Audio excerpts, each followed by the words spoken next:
down the street one day. A man came up to me and asked me what the time was. That was on my watch. Yeah. And I said, yes, I said, does anybody really know what time it is?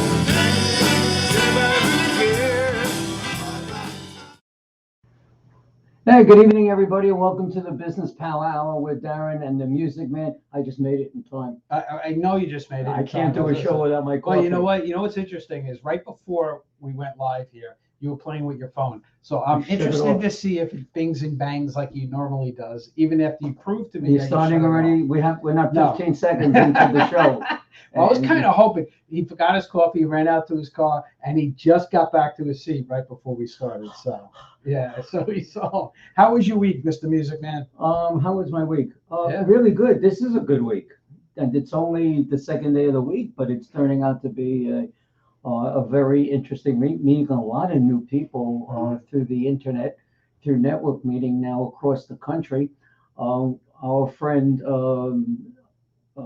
Brad Schwartz, by the way, is throwing us all over the place out in Chicago. That's awesome. So that's awesome. It's going to be good. I got a message from somebody that I got your name from Brad.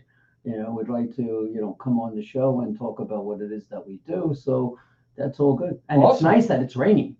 Well, because as I said to our guest, when it's rainy, people stay in and they watch us. Well, that's true. That's true. And we love when people watch us and they watch what's going on.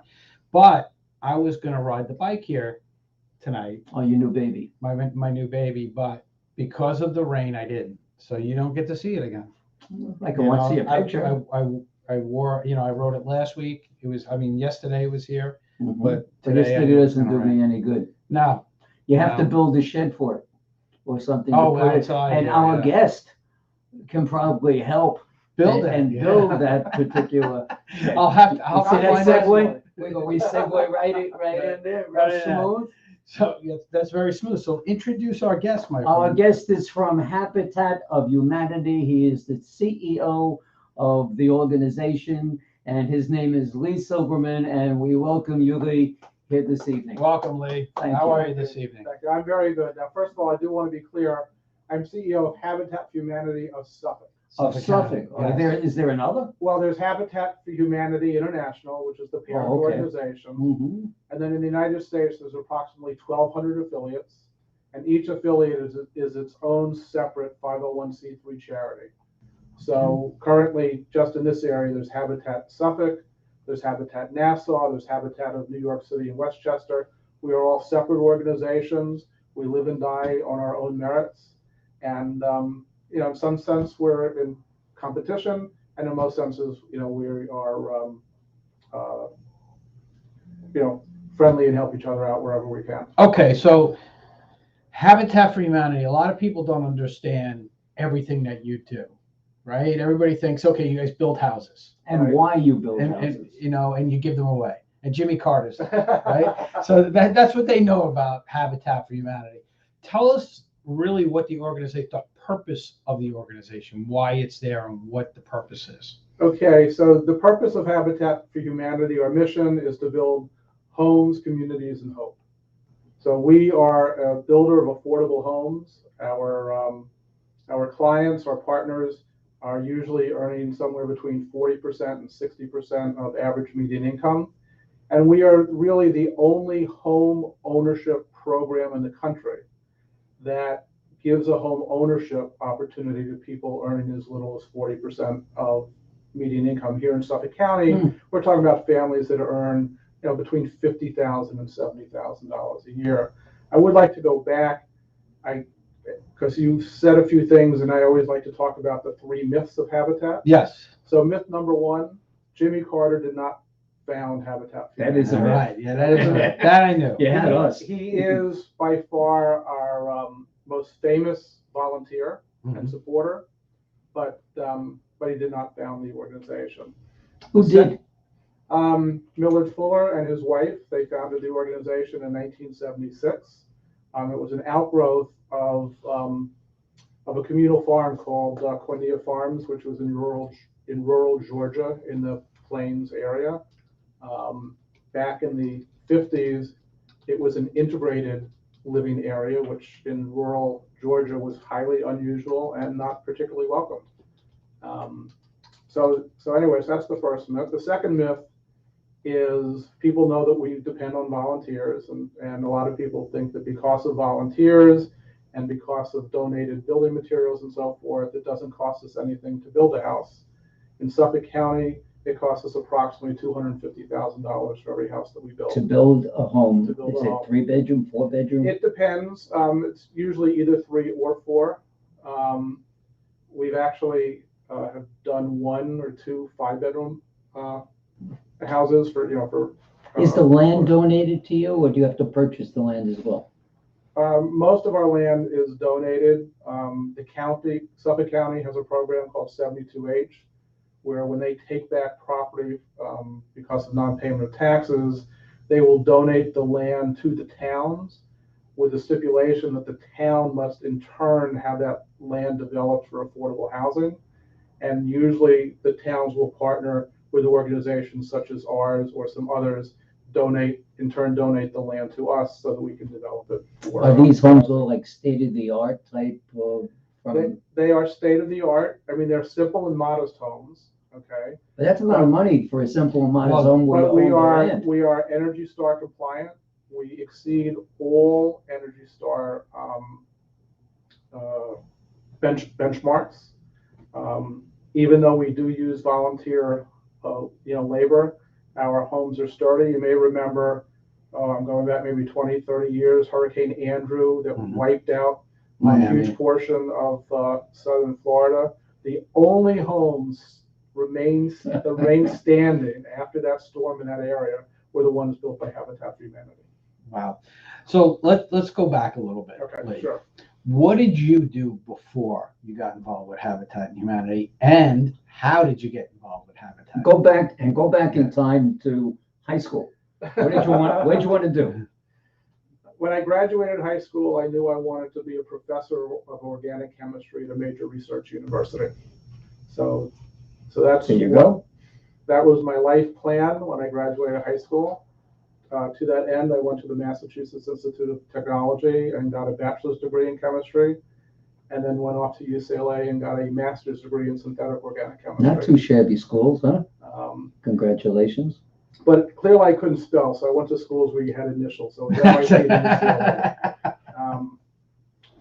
UCLA. In full honesty, when I left for UCLA, it was with the goal of getting a doctorate.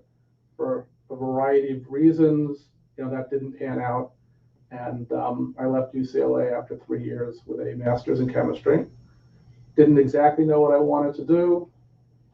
What do you do with a degree like that? A variety of things. It could be a research chemist. Okay. You could, be a with just a bachelor's, you could maybe be a teaching assistant at the university. You would need a doctorate to be a professor at the university. When you get those kind of degrees, do you get recruited or do you search your own job? How does it normally work? I mean, you went to UCLA and MIT. I mean, someone's got to be banging on your door. It's a mixture. The time when I was in school back in the mid and late 70s, scientific research was not funded quite as well as it is now. So, there were jobs out there, but it was kind of a mixture of trying to find the jobs or having schools or having companies and whatever come and recruit. But as I said, what happened when I left, graduate school, I decided that even though when I was 18, I knew I wanted to be a chemist, when I was 23, I kind of knew I didn't want to be a chemist. Okay. So but I didn't know what it was that I wanted to be. Right. I had an uncle who had founded a company back in 1952. The company was in an expansion mode. What did they do? The company was a wholesaler of drapery and upholstery fabrics. Okay. At the time when I joined the company in 1979, I like to joke that we were ranked number Of the 12 largest companies in our field, we were probably ranked 14 or 15. But over the 40 years that I was with the company, we grew to where we were probably the second or third largest company in the U.S. doing what we did. And I was with it when I left to join the company. I figured, why not? I'll give it a shot. Maybe I'll see what it's like for a year or two. Took you 40 years to find out. And then 40 years later, I was still there. Uh-huh. So now, how did you get involved with Habitat for Humanity? And you obviously have this very long career, right? Up until a couple of years ago. Up until May of 2019. Right. I got involved with Habitat probably around 1995 or 96. I don't remember exactly. But my synagogue had what we called a mitzvah day, which is a good deed day. Mm-hmm. And there were 3 different things that members could sign up to do. And one of them was to volunteer at a Habitat work site. And the home that was being built was coincidentally at most 2 miles from my office. So I thought that seems like something fun. I might as well do it. I volunteered for the day. Back then, the executive director was very charismatic. He would start the workday with his guitar and sing a little song, and then we all went off to work. And I became a small donor after that. Probably, since I didn't understand the difference between Habitat International and Habitat of Suffolk, I was probably donating my money to Habitat International, not realizing that money wasn't coming back to Suffolk. But then a couple of years after that, my company, we were deciding whether or not to expand in Bayshore, where we were, or to relocate down south. And with the help of the Islip IDA and getting an IDA loan, we were convinced to do the expansion in Bayshore, which we did. And the owners, my uncle, myself, my other partners, decided that since we were now committed to staying in the area that much longer, even though the company had already been there for about 20 years, that it was time to get back to the community, look for a cause that we could support, something we could get our employees involved in. And I came up with the idea of let's partner with Habitat. Not a bad choice. And So when you do that, because you hear about that, right? You hear about a lot of companies that will, hey, you know what, we got a program, and we'll give you days off to go volunteer for this organization. Is there, when you say, okay, Habitat, we're going to now partner with you, our company, do you have to make a commitment for time and bodies and people, or how does that work? there's all sorts of different programs. So at that time, the main way of committing was to be a house sponsor. And you could be a quarter house, a half house, a full house. And we were essentially a half house sponsor. And what we did is we put together a program where our employees voluntarily donated money out of their paycheck every week. And the company matched those donations dollar for dollar. And over a 20-year period of time, that program generated about $750,000 for the organization. Wow, that's a lot. Especially considering the size of our company. Now, the affiliate, we've evolved. We certainly still have those sponsorship programs. So for a company such as Riverhead Building Supply or PSEG that wants to step up in a big way, they can still be a half house sponsor or a full house sponsor. But we also now have what we call the Sponsor for a Day program. So for a contribution of $2,500, a company can send up to 15 volunteers out for a work day. We build 5 days a week, 51 weeks a year, Tuesday through Saturday. So it's relatively easy to coordinate with the company to set up the build day. And there are quite a few generous companies on Long Island, mostly, of course, in Suffolk, because we're Habitat Suffolk, that do this. They're willing to give us the donation and then pay the employee, give the employees a paid day off, essentially, to work at our work site. What's the criteria for anybody to get a home? What does that person, besides economics, what do they? Well, before we do that, what I want to do is put out there, if somebody wants to get a hold of you guys and they want to find out more about Habitat for Humanity, how can they do that? Well, the easiest thing to do is to go onto our website, habitatsuffolk.org. Click on whatever interests you. The two main things we like people to click on is either volunteer, and then you could volunteer on our work site, you could volunteer at a restore, and of course the other thing we like people to click on is donate. And ideally people will click on both. They'll volunteer and they'll become donors at the same time. Okay, so that's fantastic. So they can go to habitatsuffolk.org. They can, if they want to get in touch with you directly, they can email you at lee@habitatsuffolk.org. Correct. Right? You can find you on Facebook, habitat.suffolk, as well as Instagram, Habitat Suffolk. So, you know, guys, this is, and everybody watching, this is a great organization. This is something that, you know what, if you got time and you want to get out there, you want to swing a hammer, you want to, you know, help out. You don't have to give necessarily money, but if you have time to give, I'm sure you'll love doing that. Well, right? if you have product, if you have wood, if you have nails, if you have hammers, wood's like gold right now. Wood is like- well, if you have gold, then give some gold, Yeah. you know, whatever. So I want a house. I need a house. Okay. I have 3 kids in my family. My wife can't work, whatever may be. I make $50,000-$60,000 a year. How do I get a home? What's the criteria? What do I have to meet?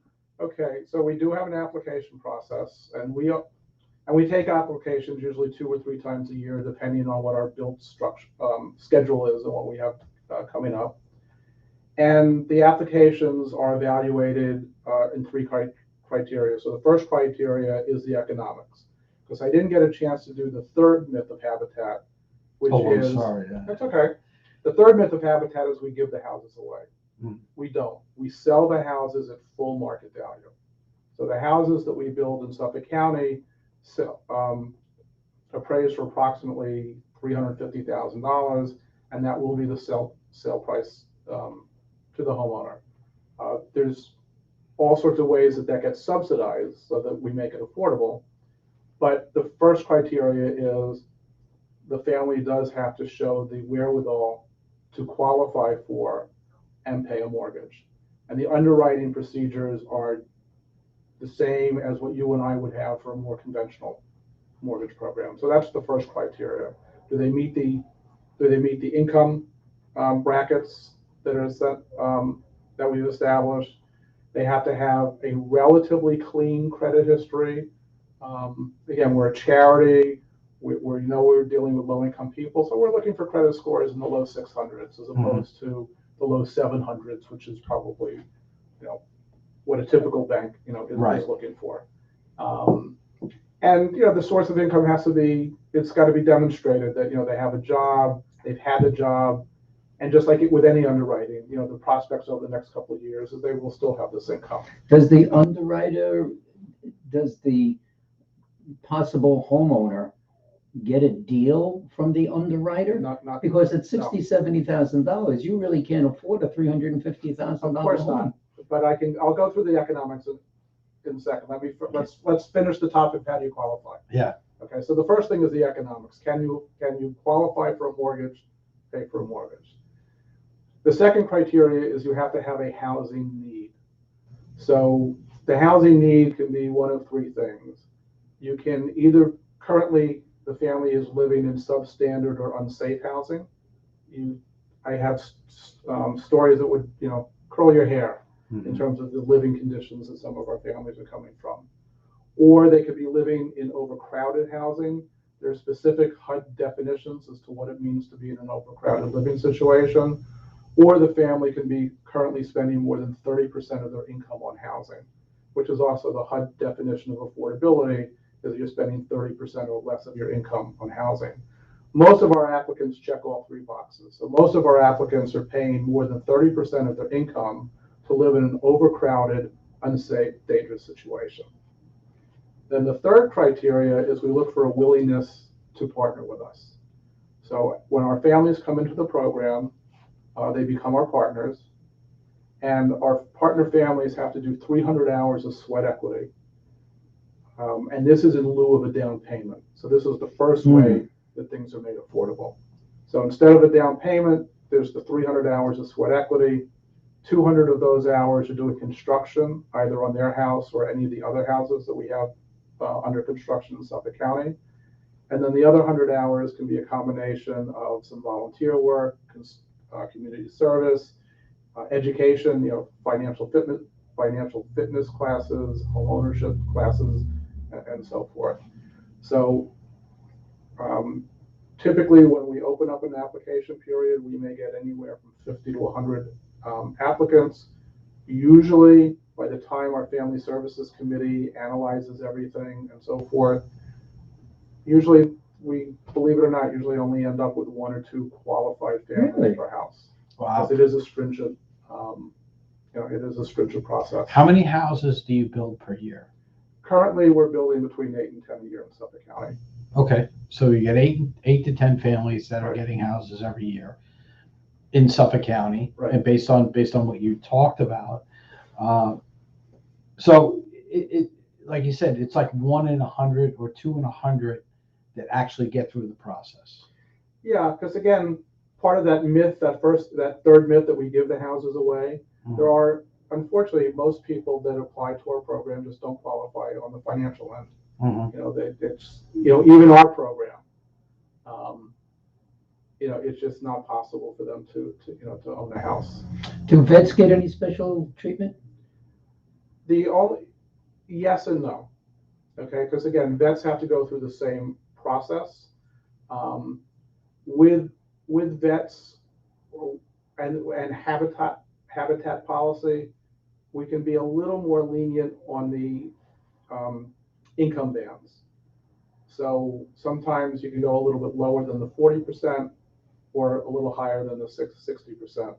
Though experience is usually if we go lower than 40%, we're really not doing the veteran a favor, because chances are the house is not going to remain affordable for them. But we will, depending on the situation, go a little higher. We are doing a veterans build this coming March in East Hampton. We'll be building a house in 3 weeks for a veteran and his son. What do you do when somebody can't afford the mortgage anymore? Let's say they lose their job, or you get a COVID situation. What happens? Well, let me ask you, how often does that happen, and is it happening more because of COVID? It happens a little more than we would like. Okay. In the case of the Suffolk affiliate, okay, we went through a period of time back in the early 2000s where I was on the board then, so I'll take some responsibility. We put through families we probably should not have put through it because we weren't paying enough attention to that first criteria. And so some of those, almost all of the families that we in our program that have lost their house came from 1 5-year period of time when our criteria was a little lax. And frankly, the organization, Habitat International, evolved over time, like any entrepreneurial organization. Millard and his wife founded the charity back in 1976. He remained in control, or CEO, until 2005. And the organization in 2005 was a little different than it was in 1976. With the change of leadership, a new CEO came on board, came from a real strong business financial background, and has really revamped Habitat International, revamped a lot of our practices, and made the affiliates a little more sound and so forth. So that things that happened back in the late 1990s, early 2000s, much less likely to happen now. So basically, you have a really good process now that, for the most part, anybody who goes through your program pretty much keeps their house.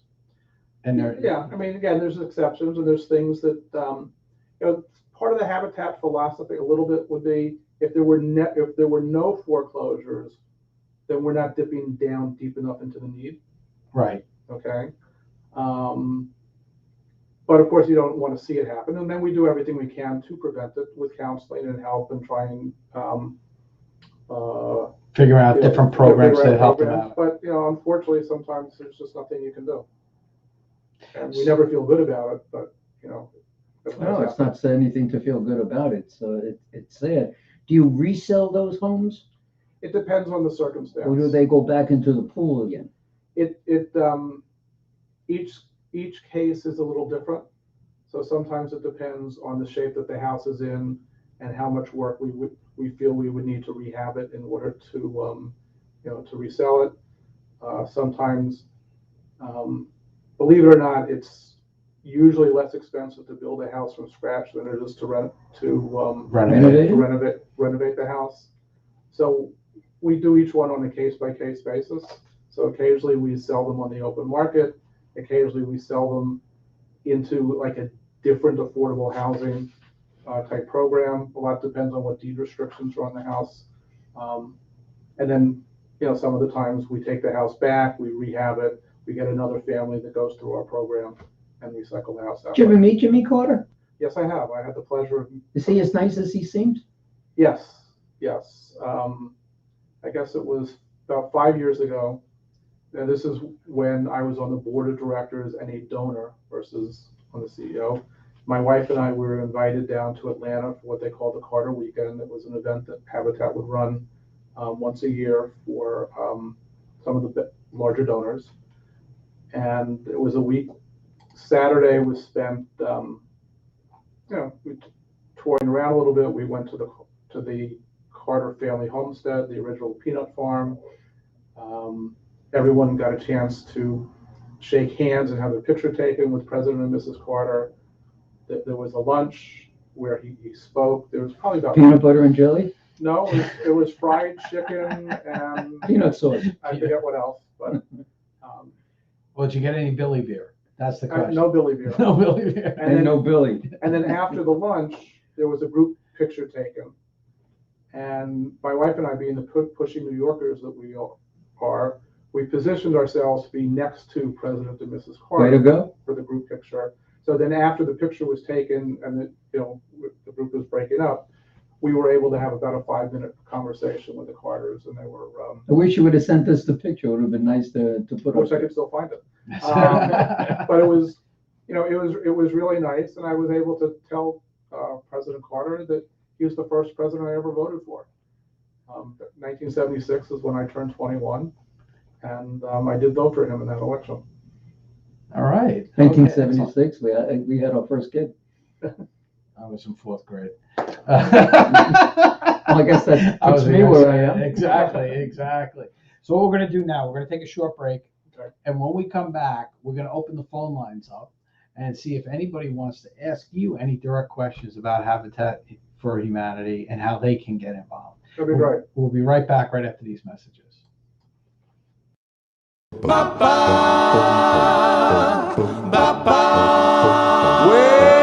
get out of that bed, wash your face and hands. Get out of that bed, wash your face and hands.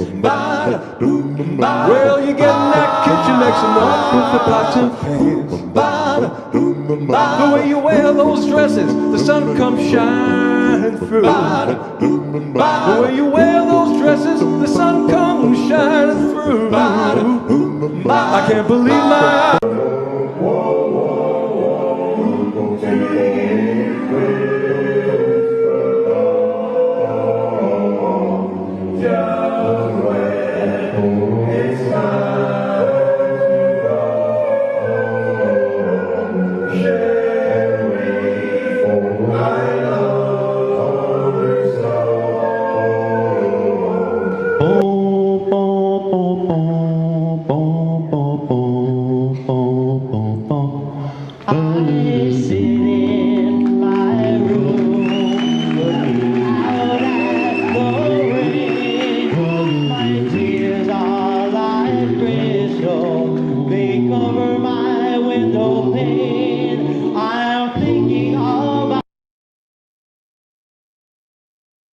Business Power Hour gives you something that you don't normally get with your typical advertising on the internet. Or in the newspaper. Right. None of that stuff. You get thousands of viewers who see the show every week, not only locally, but nationally and internationally. For a very nominal fee. Actually, we did it and we broke it down. It will actually cost you 0.75 cents per view that you get. That's it. All right, so if you're interested in being a guest on the Business Power Hour with Darren and the Music Man, please give me a call at 631-698-9696 or email me at norman@friendentusa.com or call Darren at... You can call me at 844-987-CBMS. That was 844-987-CBMS, or email me at Darren@bphdmm.com. I think I'm going to get in touch with you also. Yeah? I am, to make sure that you get here on time. Oh, okay. Next time. Yeah. All right? It's the first time ever I've been late. Pachera aquata, also known as the money tree, is a tree that flourishes in the tropical rainforest. Unlike other trees, it depends on 5 separate trunks to prosper, each one bringing its own share of water and nutrients to the leaves. Like the money tree, your business has many different trunks that need your attention. Sales, marketing, finance, operations, and culture. Fail to cultivate any one of these and the whole tree collapses. I understand this better than anyone else, which is why I developed My Prosperity Tree, a program designed to address all of these areas, not just one or two. We help you identify who you are as a company, define your direction, and assist with developing the systems that will enable you to scale your business the most efficient and effective way, allowing your company to bloom into your own prosperity tree. So plant your tree today by visiting myprosperitytree.com or call us at 844-987-CBMS. That's 844-987-2267. And welcome back to the Business Power Hour with Darren and the Music Man, and with our special guest, Lee Silberman of Habitat for Humanity, who happens to be this... Habitat of Humanity of Suffolk. You didn't say that. Oh, you're right, because Suffolk is over here on That's the it. other end. That's it. It's not Habitat of Humanity It's International. of Suffolk. It's Habitat of Humanity of Suffolk. So I would like Okay, to say soon, and we're hoping by the end of the year, it will be Habitat for Humanity of Long Island. So you're going to be merging with Nassau, correct? Yeah. That's great. So what brought that about? Why did you decide, hey, you know what, let's join our forces together? Long Island is Long Island, it's a kind of an arbitrary dividing line, Route 110 between Nassau and Suffolk. There are an awful lot of companies that have a presence in both counties. Mm-hmm. And it just made sense. It makes sense for the organization. It'll make us a stronger partner, I think, to the companies that want to partner with us. It's also a trend for Habitat International as a whole. At one point, Habitat International had 1,800 affiliates. Over the last 10 years, that's been whittled down to 1,200. And I know that they want to whittle it down a little bit more also, because you have duplication of services. Why should I have a bookkeeper? They should have a bookkeeper, so on and so forth. But a lot has to do with being able to go to the various companies that fundraise, like PSAG, which is a great funder. Mm-hmm. It's got to be annoying. I go to them, they go to them. Yeah. So this way it just makes much more sense to have one organization. Right. So Good thinking. Long Island. And you're right. Long Island, it's basically interchangeable. It doesn't. It's not like it was 40 years ago, where you lived out here on the east end of Long Island. To go to Nassau County, it was a chore. Right now, half my clients are in Nassau County. Yeah, but ask them to go someplace. You'll go in its business. And I get that too, because when I'm putting on a concert, sometimes people will say, "Well, what town is it in?" "Well, where do you live?" "I live in Lindenhurst." I said, "Well, this is going to be in Syosset." "Oh, that's way too far." It's 15 minutes. Yeah, Nassau. It's funny how people in Nassau County, they don't like to travel anywhere. People in Riverhead don't leave Riverhead. Look, when I met my wife, we lived 8 miles apart. Now, we were both in Suffolk, but we lived 8 miles apart. Mm-hmm. I was east of Comac Road. She was west of Comac Road. We never would have met in a million years if it wasn't for the internet. Really? See, there you go. I want to ask you a question. I'm watching the news about 2 months ago, and I see an article that takes place in New Jersey. It's a bunch of people that are learning construction, and they are working for, I don't remember the name of the organization, but they're building houses and they're learning how to build houses. It's sort of like a training program that the state of New Jersey had set up. Does that sound of interest to an organization like Habitat to start an internal program? You talk about volunteers and getting work done. You know, it's good when organizations stay in their lane and you don't have too much mission creep. So we're a builder of affordable homes. We're not an education, and we're not a social service agency. So I have reached out to some of the colleges, BOCES, to see if we could figure something out. But I don't, I'm not sure. Like the United Way does have a program called Youth Build, where they're also and that's probably a better fit for what for what they do. Okay, so based on that, one of the things you said prior was part of what your applicants have to do is give 300 hours of sweat equity. Correct. Okay. And that is working on the house. Now, if they have no experience in construction at all, and now they're walking onto a job site, right, where now they have to be productive, how does that happen? I have a great staff. So I do have 6 paid people, full-time people in my construction staff. Plus we have a group of what we call our regs, our regular volunteers, which is about 10 people that, they volunteer anywhere from 1 to 5 days a week, and they come out on our sites, and we can train them to be what we call crew leaders. And when people come on our site, because most of our volunteers have no idea what they're doing when they step on our site at 9 o'clock in the morning. Yeah. But after we give them the little safety talk, and then we tell them exactly what it is that they're going to do that day. The tasks are broken down into fairly simple units so that we teach them what they need to know for that day. And we get good work with them. With our homeowners, over the course of a year, they'll come out, between 40 and 50 times, and they'll learn all sorts of things that they never thought they had the capacity. Have you ever had a situation, I'm going with this, right? Have you ever had the situation where it was like the person just, no matter what you showed them or how you showed them, they just couldn't do it, and it was like you had to redirect them somewhere? Not to my knowledge. Okay. Again, our staff is very good. Look, depending on what we're doing, if we're on ladders and scaffolds and someone says, I'm afraid, like me, I will not go above the second rung of a ladder. Then we'll find something else for that person to do that day. Okay, because we're not going to put anybody in a situation where they don't feel comfortable. Mm-hmm. It doesn't do them any good. It doesn't do us any good. And we have a tremendous safety record, and we need to keep it that way. So, again, like anyone who's out there who's thinking, gee, I'd like to volunteer, but I don't know how to swing a hammer. Don't worry if you don't know how to swing a hammer. We'll show you how to swing a hammer.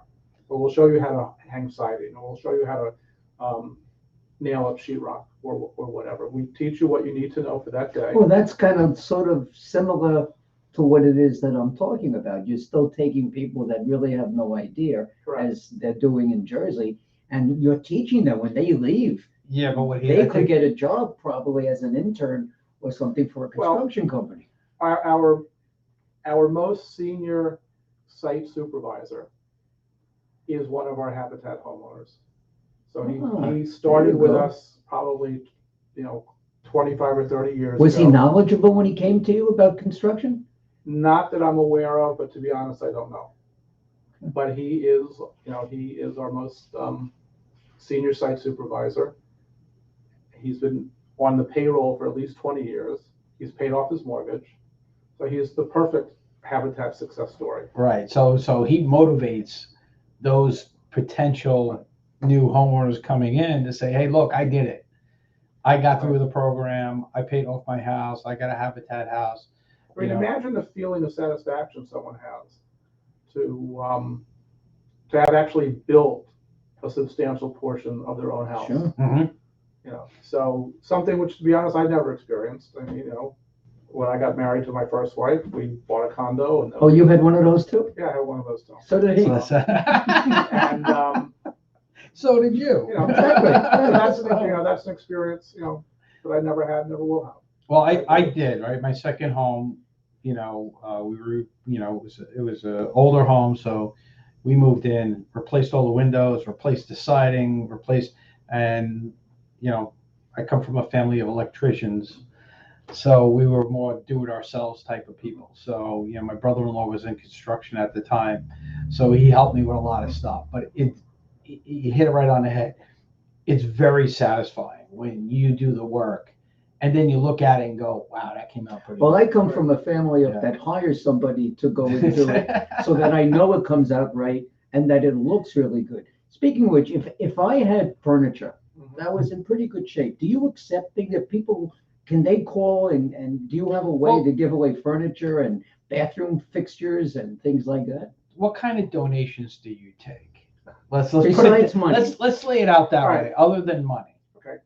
We have what's known as the Restore, which is in Ronkonkoma, probably 3 miles from where we are Mhm. here. And it's a thrift shop. Mhm. So we sell building materials that get donated Or you sell them. Yeah.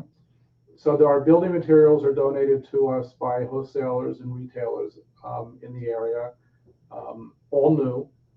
But it could be overstocks, it could be discontinued models.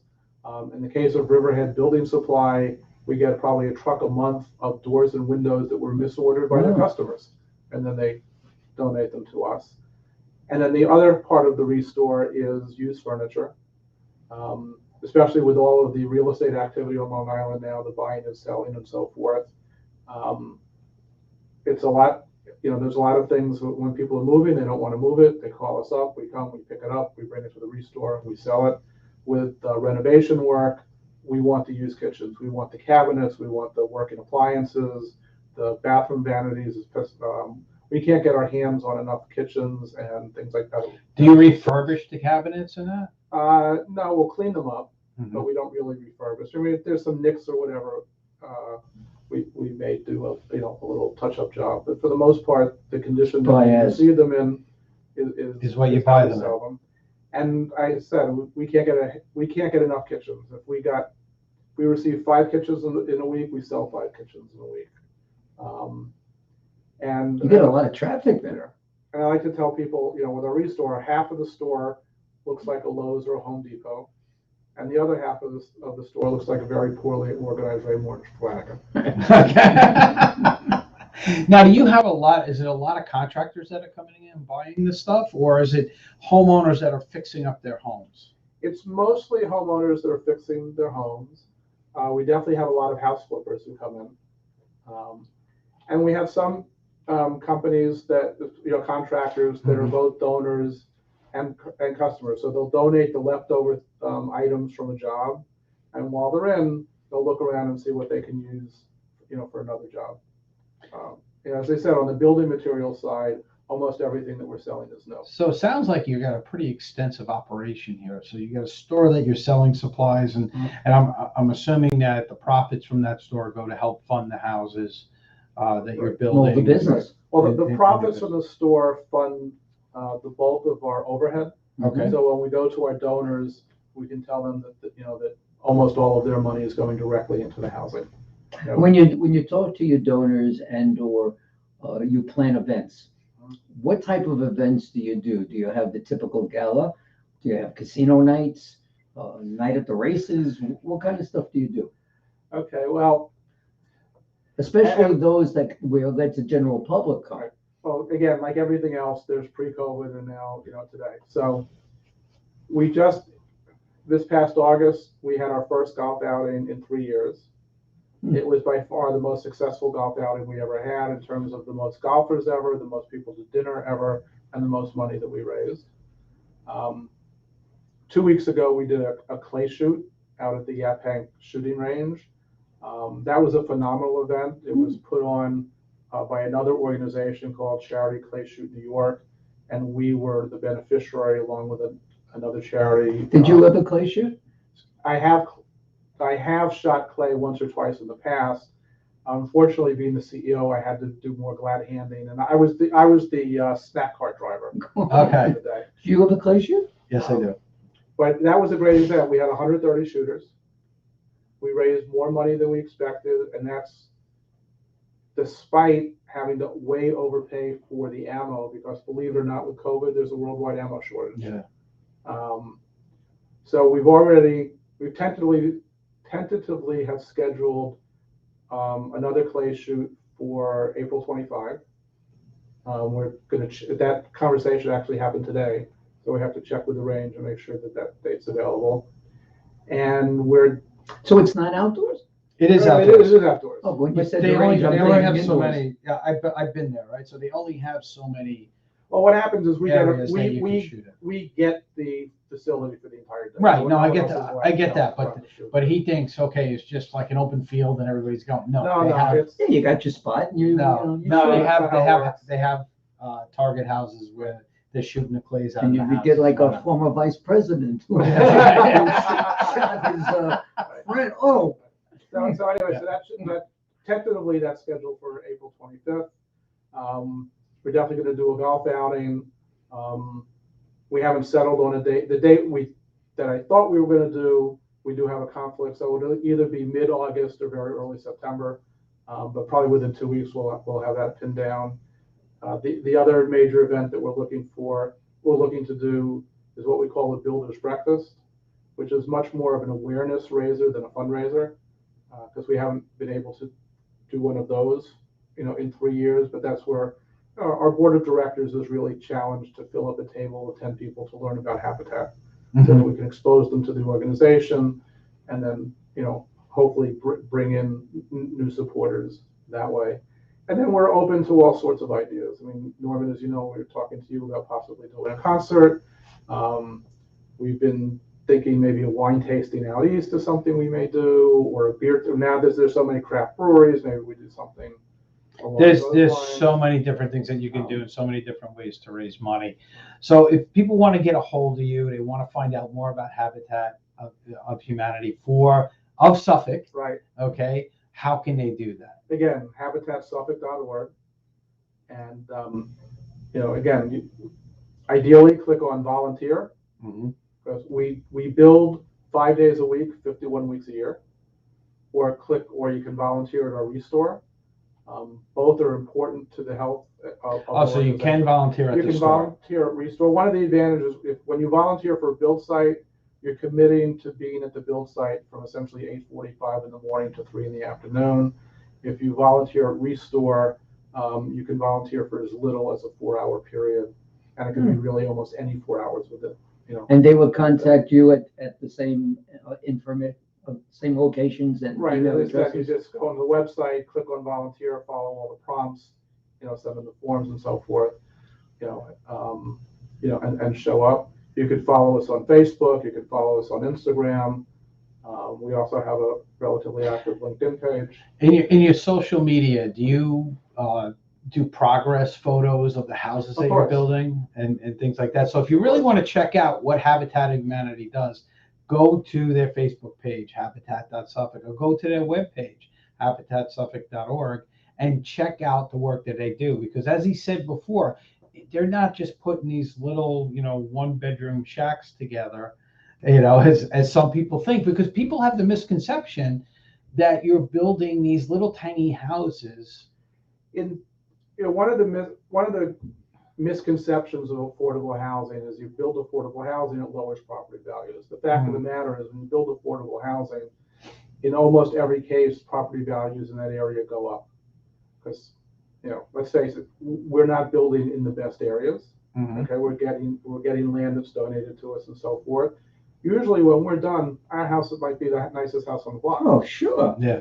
And the other thing which is happening is we're taking a lot that was either vacant or had a zombie house on it or some other type of eyesore, and then we're turning that into a nice, decent house. Do you do landscaping on these houses Of too? course. It's not luxurious landscaping, No, it's grass, but we give them grass, some shrubs, trees, whatever. That's great. It's a family's going to live there. A family's going to call this their home. We want them, it's gotta be a home they're gonna be proud of. The most, being in the not-for-profit world as I am, the biggest problem that non-major charities like breast cancer or whatever, they get a lot of publicity, right? And major money being donated. I've noticed that, I'm not mentioning any charities or whatever, but ones that you would think are popular and people don't know. They don't know the names. I mean, when I said, well, I'm doing a show for so-and-so, who are they? And I look at them like, are you kidding me? Marketing and branding is so important in what you do. Well, look, I'm very fortunate because Habitat as a brand is worth about $15 billion. Mhm. And when people ask me what do I do, and I tell them I'm the CEO of Habitat, I immediately am greeted with a smile. People say, that's great. Most people have heard of it. Most people believe at least one, if not all three of the myths, but they've heard of it. So it's a good, They've heard. it is a Well, good starting they're- point. Right. And as far as I can tell, everybody has a good feeling about Habitat. Is there still going to be two CEOs, Nassau and Suffolk? No, it will be one CEO, which will be me. Well, I wouldn't expect it. I was the lead-in. That's I figured I took a chance by Lee's saying it, but taking over. So it we're worked. No, the current, the person who's the current CEO of Nassau will be part of the new affiliate. Right. And we'll have a job, substantial responsibility, because it will be, it's gonna be a big well, one. you're gonna double the size of the organization. We're gonna be doubling the size of our service area. Currently, as Suffolk, our service area encompasses, about 1.25 million people. We're gonna go from 1.25 to 2.5. Geography, Nassau is smaller, but their traffic is even worse. Right. Yeah. And Do they have a restore also? No, but the plan is to open as soon as the merger becomes final, we get the Attorney General's approval and so forth. My first order of business will be to look for real estate to open a restore in Nassau County. Mm-hmm. And it's so important, as you said before, is to get affordable, to be able to sell building supplies at an affordable pace and furniture at an affordable pace, because you just don't see it. And you go to a lot of these thrift shops, and unfortunately, the stuff that they take in really isn't serviceable Well, for the most part. the other thing with restore is it's a green story. Mhm. Okay, because the statistics that Habitat uses is the volume of our store probably saves about 1,000 tons of material from going into landfills. And in Long Island, where we have a huge waste disposal issue, and no one knows what's going to happen when Brookhaven closes their landfill. And they're supposed to close next year, right? And I think it's more like 2 years, but yeah, I Yeah. mean, it's imminent. Yeah. So an organization such as Restore is everything about it is positive. We are currently the reuse, repurpose partner for the town of Southampton. We have a truck at their transfer station 1 day a week, picking up donated material that otherwise would be going into the landfill. We've just entered into a similar partnership with the town of Brookhaven, and hopefully by the end of the year, we will have a facility at their landfill to take used furniture and so forth. And I'm in negotiation with a few other towns. I have yet to have a town supervisor say, no, that doesn't sound like a great idea. It wouldn't be politically smart. Right. Well, here's the thing too. A lot of organizations, they don't take, even though they tell you they take furniture, and when they show up, because we had this situation when we moved, we called the vets, the Vietnam vets, right? They wouldn't come. I did the same thing. No, they showed up, but they looked at the couch and said, no, we don't want it. Yeah. Well, I You mean, know? we will do that as well. I mean, they have to be saleable. Well, You know, the thing so- is, our couch was 2 years old, and it was heavy. And he was like, but now we don't want it. I said, I'll help you put it on the truck. And You they know, were like, no. It was one person that showed up. It was two guys. One was older, and you could tell that they Like, weren't going to it's lift a anything difficult heavy. situation. We have had disappointed potential donors where we do show up and we say, look, we're sorry. And what ended up happening? We threw it out. Which you know, And it which goes is into the unfortunate. dumpster. Is unfortunate, but occasionally, as I said, you know, like upholstered furniture is a little tricky. Mm-hmm. You know, it's got to be relatively clean. Right. You know, and we may be a thrift shop. It still has to be somewhat of today's trends. Right. So if we have 5 sofas in our restore with printed fabrics on them, you know, big patterns, we may turn down the 6th. Right. Whereas 2 months from now, if those 5 are gone and you have the printed sofa, we may say, of course we'll take it. Right. You know, so it is No, an I issue. get that. I get that. You It's know. just so I wish I would have, because I would have called you guys and said, come over and take a look. Tell me if you want it or not But before we got rid of it. But we have 3 trucks on the road 5 days a week, picking up all over Long Island. And, you know, to show you how much activity there is, our trucks are fully booked for the entire month of November. Wow. So there's a lot of stuff going on. A lot Do of you stuff going on. advertise the fact that you pick up used furniture under certain conditions? Yeah, it's on our website. We social media, we do paid social media. And Lee, Yes. one more time, because you know what? It's that time. We're up against the end of the hour. So Lee, one more time. If people want to go to your website, where do they go? They go to habitatsuffolk.org, and then please click on volunteer and follow the prompts, or click on donate and follow the prompts, or best, click on both.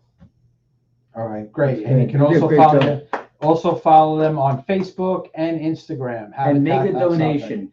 Call Make- them, find out what they're all about, a little bit more than just having the conversation there. Because they're a key organization on Long Island. They can use all the help and support that we can give. Well, it's like all of the great nonprofits that come onto this show. You know, they all need help. They all, you know, like everybody, they want to do the best job for everybody, but they need help doing it. So if you can give a little bit of time, if you don't have enough money to give, but you can give time, give the time, because that's so valuable too.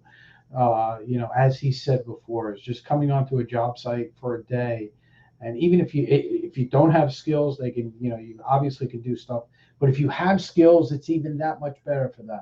And it helps them out that much more. You'll be helping out a family, you'll be helping out the organization, you'll be helping And you'll out- feel good. You'll be helping out the community, which is what they're all about. And we thank you again for being here Yes. this evening, and we'll do it again next year after the merger. That's it. After the merger, we'll bring you back before your fundraising events. Okay. So this way that's you can right. promote them and we can get them out for you.